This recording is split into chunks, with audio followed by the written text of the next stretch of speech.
भंडाऱ्याच्या पवनी तालुक्यातील अड्याळ बाजार चौकातील विकास कामांचा फक्त लोकार्पणापुरता दिखाऊ वापर झाल्याचा धक्कादायक प्रकार आता समोर आला आहे।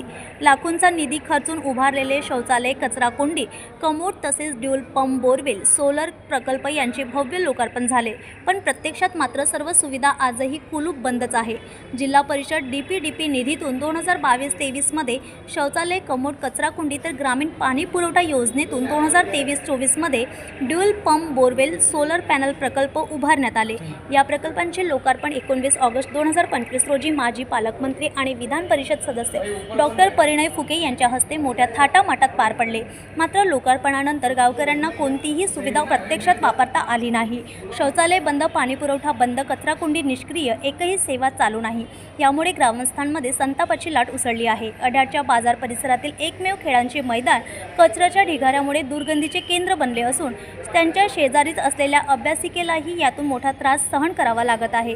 विकासासाठी निधी आला, पण सुविधा लोकांसाठी उघडणार कधी, या प्रश्नांनी नागरिक त्रस्त झाले आहेत। स्थानिकांनी प्रशासनाच्या निष्काळजी कारभारावर तीव्र नाराजी व्यक्त करत तातडीने कारवाई करण्याची मागणी केली आहे।